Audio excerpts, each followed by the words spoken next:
గురూజీ 72 గంటల్లోనే ఫోన్ లోని అద్భుతమైన జ్యోతిష్య పరిష్కారం చూపిస్తారు. నమ్మండి, నమ్మకపోండి, ఇది నిజం. శ్మశాన కాళి రుద్ర చౌడీదేవి ఆరాధకులు నంబర్ 1 వశీకరణ స్పెషలిస్ట్. గురూజీ మనిషి పుట్టుక నుండి చనిపోయే వరకు వచ్చే అన్ని క్లిష్టమైన సమస్యలకు పరిష్కారం ఇక్కడ లభిస్తుంది. విద్య, ఉద్యోగం, వ్యవహారం, స్త్రీ ప్రేమ, పెళ్లి, సంతానం, స్త్రీ పురుష వశీకరణం, భూవశం, భార్యాభర్తల కలహాలు, కోర్టు సమస్యలు, విడాకుల సమస్యలు, చేతబడి, అప్పుల బాధ, ఇంకా మీకు ఎలాంటి సమస్యలు ఉన్నా 72 గంటల్లోనే శాశ్వత శ్రీ గురుభ్యో నమః. హరి ఓం. శ్రీ మహాగణాధిపతయే నమః. శ్రీ మహాసరస్వత్యై నమః. శ్రీ గురుభ్యో నమః. హరి ఓం. అజం ముహూర్తస్సు ముహూర్తో అస్తు. యశివో నామరూపాభ్యాం యా దేవీ సర్వమంగళాత్ తయోస్సం స్మరణాత్ పుంసాం సర్వతో జయమంగళం. యకర్తా జగతాం భర్తా సంహర్తా మహసాం నిధిః ప్రణమామి తమాదిత్యం బహిరంతస్తమోపహం.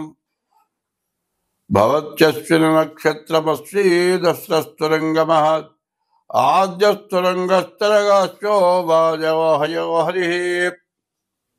ఆదిత్యోర్కో రవిర్భానుర్భాస్కరశ్చ దివాకరః మార్తాండః సవితా హేళి తీక్ష్ణాంశుర్మిహిరో రవిః.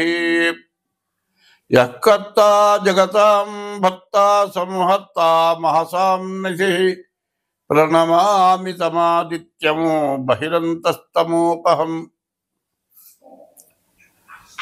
ఈ సంవత్సరం 2025 సంవత్సరం మార్చి 30వ తారీఖున 6 గ్రహాలు ఒక చోట చేరినాయి.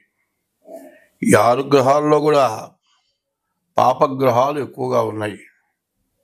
షడ్గ్రహ కూటమి అన్నారు.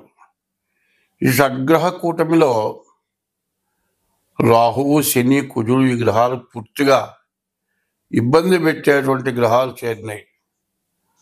చూడండి, నేను మొదటి నుంచి చెబుతూ ఉన్నాను, అంతర్యుద్ధం అంటే ఎట్లా ఉంటుందంటే పాము చావదు, బడిత విరగదు. కర్ర విరిగితే పావును చంపలేకపోయినా అని అర్థం. కర్ర బాగానే ఉంది, పాము చావదు. ఏమిటా అంటే చేతకంతనమా? చేతకంతనం మాత్రం కాదు. ఎట్లా ఉంటుందంటే పై పెత్తనం అట్లా ఉంటుంది. ఇవాళ ఉన్న పరిస్థితులు అవి. అంతర్యుద్ధాలు, ప్రపంచ దేశాల్లో రకరకాలైన యుద్ధాలు. మరి ప్రతి వస్తువుకి అధిక రేట్లు పలకటం, రేట్లు కావాలని పెంచడం జరుగుతోంది. దీనివల్ల చాలా ఇబ్బంది పడుతూ ఉన్నాం. మరి ఈ ఇబ్బందుల నుంచి మనం బయటపడాలి. చూడండి, ఇప్పుడు విపరీతమైన వర్షాలు. ఈ వర్షాలు ఎట్లా ఉన్నాయంటే దోమకాటు బాగా పెరిగింది. దీనివల్ల రకరకాల వ్యాధులు రావడానికి అవకాశం ఉంది. ఇవన్నీ కూడా ఎట్లా తప్పించుకోవాలి, ఏమిటి మన పరిస్థితి అనేది మనం పూర్తిగా ఆలోచించాల్సిన అవసరం బాగా కనబడుతుంది. మరి ఇప్పుడున్న పరిస్థితి ఏమిటి అంటే భగవంతుడు తప్పితే, దేవుడు తప్పితే మనల్ని రక్షించేవాడు ఎవడు లేడు. ఎప్పుడు కూడా ఏమంటామంటే మనం ఏది మన చేతిలో అయినంత వరకు కూడా అంతా నా వల్లే అవుతుంది అనుకుంటాం. మనం ఏది చేసినా, ఏ పని సాగనప్పుడు, ఏ పనికి కూడా చేయలేక అన్ని రకాలుగా ఇబ్బంది పడ్డప్పుడు అప్పుడు దేవుడు గుర్తొస్తాడు. ఇక దేవుడు ఎక్కడన్నా ఉంటే మనల్ని రక్షించాలి. ఆ దేవుడి వల్ల కావాల్సిందే కానీ నా వల్ల ఏవి కాదు అనేటువంటి మాట అప్పుడు వస్తుంది. అప్పటిదాకా దేవుడు గుర్తురాడు. దేవుడు ఎప్పుడు కూడా గుర్తుండాలి. మరి సినిమాలో కూడా పాట రాశారు, జీవితమున సగభాగంబు నిద్దురకే సరిపోవు, మిగిలిన సగభాగంబు చిత్తశుద్ధి లేకపో అతి నిద్రాలోలుడు తెలివిలేని మూర్ఖుడు పరమార్థం కానలేక నిద్రకే చెడతాడు. 24 గంటల్లో 12 గంటలు నిద్రపోతున్నాం. ఈ 12 గంటల్లో వయసును బట్టి చదువు కొంత టైం, చదువు అయిపోయిన తర్వాత ఉద్యోగంలో కొంత టైం, చదువు అయిపోయి ఉద్యోగం వచ్చిన తర్వాత పెళ్ళయిన తర్వాత భార్యతో కొంత టైము, తర్వాత తల్లిదండ్రులతో కొంత టైము, వచ్చిన సంపాదన ఎట్లా ఖర్చు పెట్టాలనేది కొంత ఆలోచన. ఇట్లా పగలల్లా రకరకాలైన ఆలోచనలు వస్తూ ఉంటాయి. దీనికి ఒక పద్ధతి, ప్రతిదానికి కూడా ఒక టైం ఉంది. భోజనం మధ్యాహ్నం పూట చేస్తాం, మళ్ళీ రాత్రిపూట భోజనం చేస్తాం, ఉదయం పూట ఉపహారం టిఫిన్ చేస్తాం. ఇది సహజంగా ఇప్పుడు జరగాల్సిందే. జరగకపోతే ఏదో లోటుగానే భావిస్తాం. రాత్రిపూట నిద్రపోకపోతే, నిద్ర పట్టకపోతే ఏదో బాధపడతాం. అట్లాగే బ్రహ్మ ముహూర్తం అని ఉంది. తెల్లవారుజామున కనీసం 5 లోపల స్నానం చేసి 7 లోపల దైవాన్ని పూజించే టైం అదొక టైం. కనీసం 1 గంట అది బ్రహ్మ ముహూర్తం అంటారు. ఆ బ్రహ్మ ముహూర్తం ఎట్లా ఉంటుందంటే పగలల్లా పనిచేసి రాత్రిపూట బాగా నిద్రపోయి బాగా రిలీఫ్ అయ్యి నరాలని స్వాధీనంలో ఉండి మనస్సు చిత్తశుద్ధి కలిగి ఉంటుంది. అప్పుడు లేచి శుభ్రంగా తల మీద స్నానం చేసి మనస్సుని చిత్తశుద్ధిగా పెట్టుకొని దైవాన్ని పూజించడం. తర్వాత 6 గంటలకి సూర్యుడు ఉదయించగానే సూర్యుడికి నమస్కారం చేయటం. ఇవన్నీ కూడా చిత్తశుద్ధి కలిగి చేసిన పుణ్యంబు.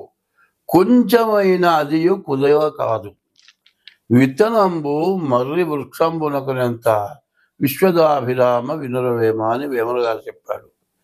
చిత్తశుద్ధి కలిగి భగవంతుడిని ప్రార్థించింది కొంచెం కాదు, చాలా పెరుగుతుందట. ఎట్లా పెరుగుతుందంటే చిత్తశుద్ధి కలిగి చేసిన పుణ్యంబు కొంచెమైన నదియు కుదవ కాదు, విత్తనంబు మర్రి వృక్షంబునకునంత. మర్రి విత్తనం చాలా చిన్నది, కాకో గద్దో ఏదో తింటుంది. ఆ విత్తనం తీసుకొచ్చి ఏ గోడ మీద వేస్తుంది. ఆ గోడ మీద పడ్డ విత్తనం మొక్క పెరిగి అది గోడ మీద నుంచి, ప్రహరీ గోడ నుంచి కింద భూమిలోకి వెళ్తుంది, బాగా పెరుగుతుంది.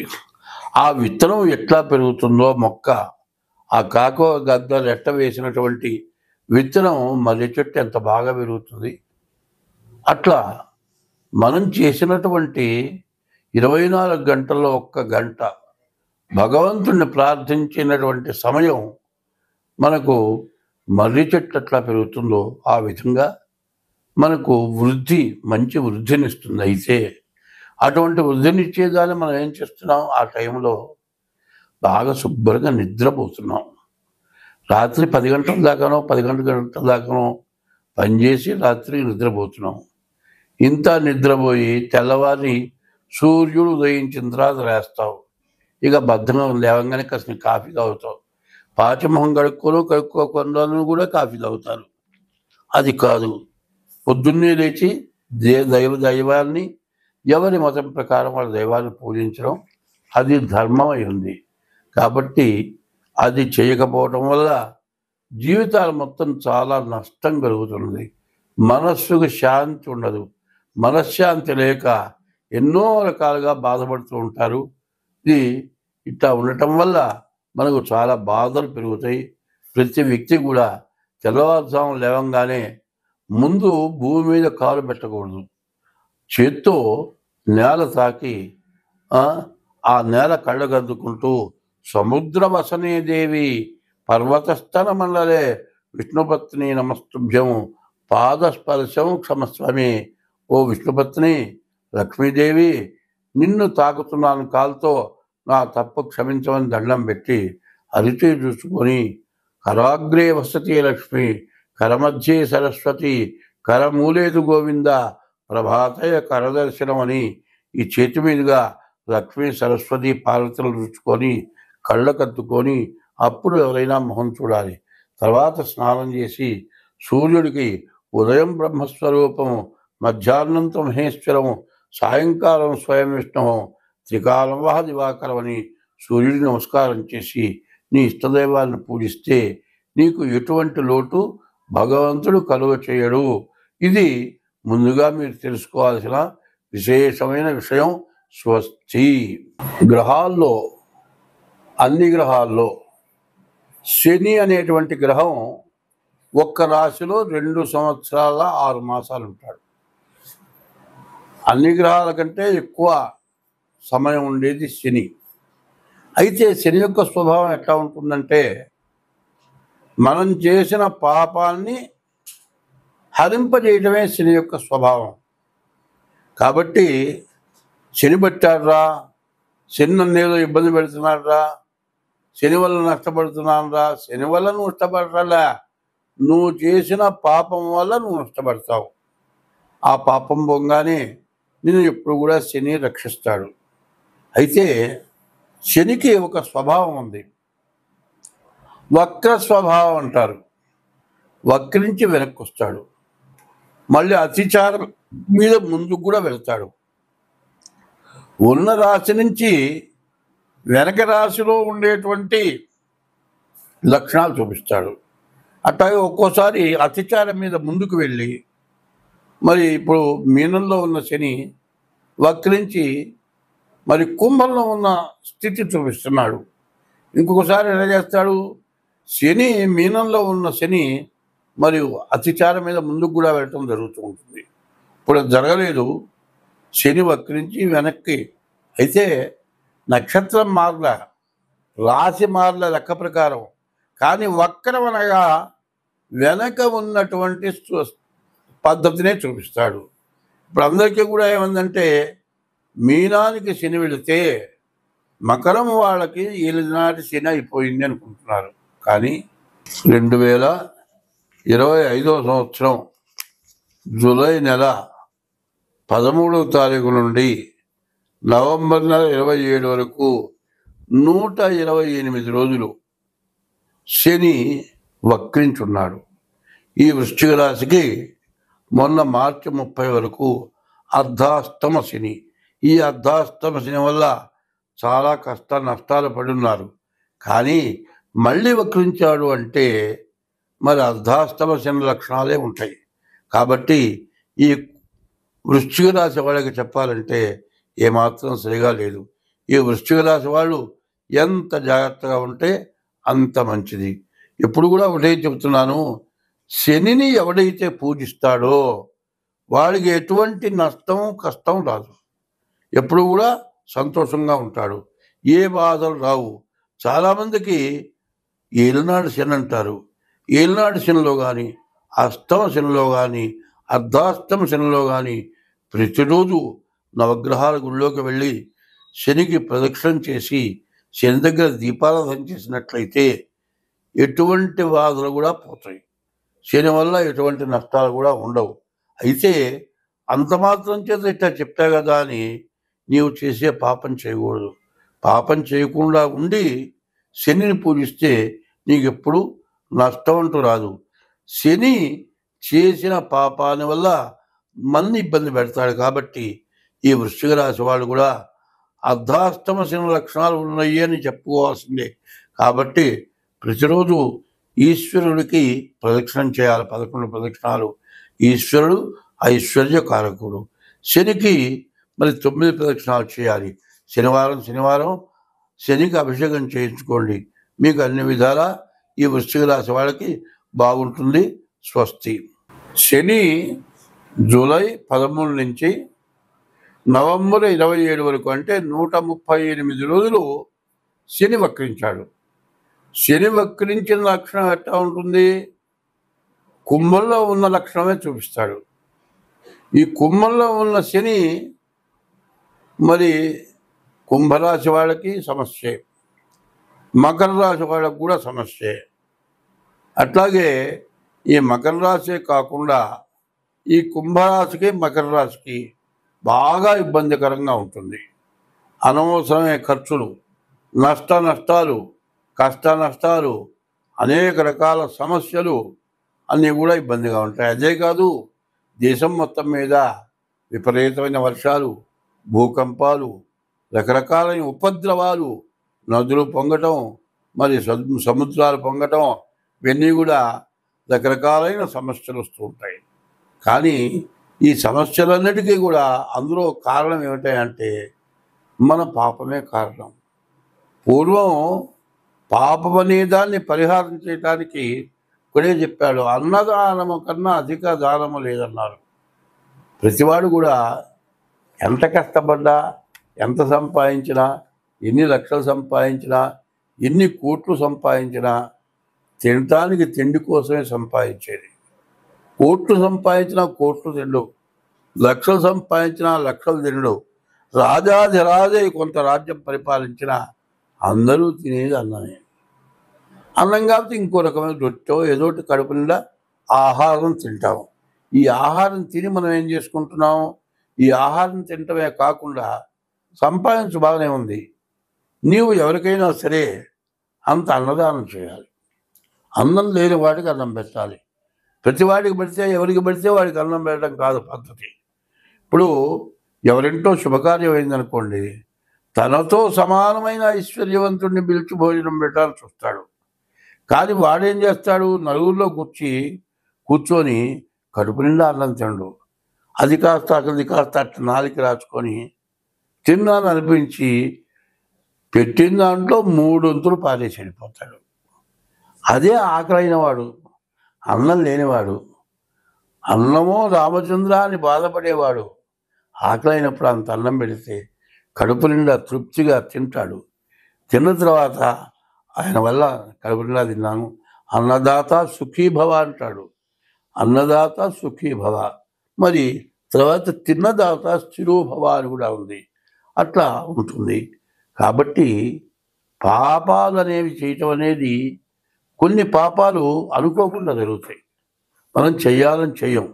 ఆ చేసిన పాపాల వల్ల మరి శని వల్ల చాలా ఇబ్బందులు పడుతూ ఉంటారు. కాబట్టి ఆ ఇబ్బందుల నుంచి బయటపడాలంటే ముందు అన్నదానం ప్రధానమైంది. కాదండి అన్నదానం చేయటానికి కుదరదంటే, ఇప్పుడు వానాకాలం చీమల పుట్టలు కూడా తడిసిపోయి ఉంటాయి.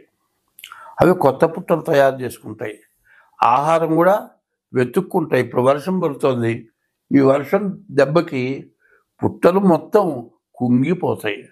ఇంకో చోట వర్షం లేని చోట ఏ ఇళ్లలోనూ పుట్టలు పెట్టుకుంటాయి, అక్కడికి ఆహారం తీసుకెళ్తాయి. ఇది సంవత్సరం పాటు ఆహారం తింటాయి. బియ్యపు రవ్వ, పంచదార కలిపి మట్టి నేలల్లో పుట్టల దగ్గర వేస్తే ఆ జీవరాశులు, ఆ చీమలు ఆహారం తింటాయి. మనం వేసిన ఒక్కరోజుగా తినేది 1 సంవత్సరం పాటు తినచ్చు, ఇంకా ఎక్కువ రోజులు కూడా తినచ్చు. ఎంతోమందికి అన్నదానం చేసినటువంటి పుణ్యం వస్తుంది. అన్నదానం అనేది ఎట్లా ఉండాలి అంటే, నోరు లేని జీవరాశులు ఉన్నాయి, నోరు తెరిచి నాకు ఆకలి అవుతుంది పెట్టు అని అడిగేటువంటి స్థితిలో ఈ జీవరాశులు లేదు. కొన్ని జీవరాశులు వస్తాయి, మన దగ్గర వచ్చి నుంచుంటాయి, అట్లా చూస్తే అమ్మాను అరుస్తాయి. లేకపోతే భౌభౌ నడుస్తుంది కుక్క, అమ్మాను ఆవరుస్తుంది. లేకపోతే రామచిలక కీచుకీచమంటుంది. ఇట్లా ఆ చెట్ల మీద ఉండేటువంటి పక్షులు ఈ వర్షానికి ఆహారం లేక తన్నుకుంటూ ఉంటాయి. అటువంటి వాటికి ఆహారం పెడితే మనకు సమస్త పాపాలు నశించిపోతాయి.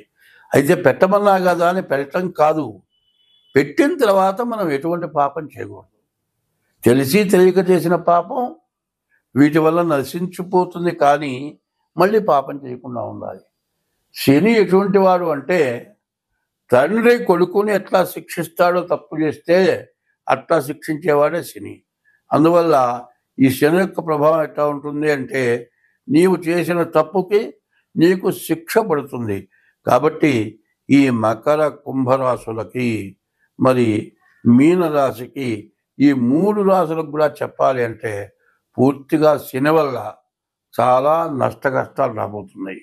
కాబట్టి ఈ 138 రోజులు కూడా చేతనైనంత వరకు ఈశ్వరాభిషేకం, మారేదురాలతో పూజ అట్లా చేసుకోండి. ఇంకా మీ జాతకం చూపించుకోండి. జాతక రీత్యా మీకు ఏదైనా దోషాలుంటే ఆ దోషాలు పోవటానికి ప్రయత్నం చేయండి. స్వస్తి.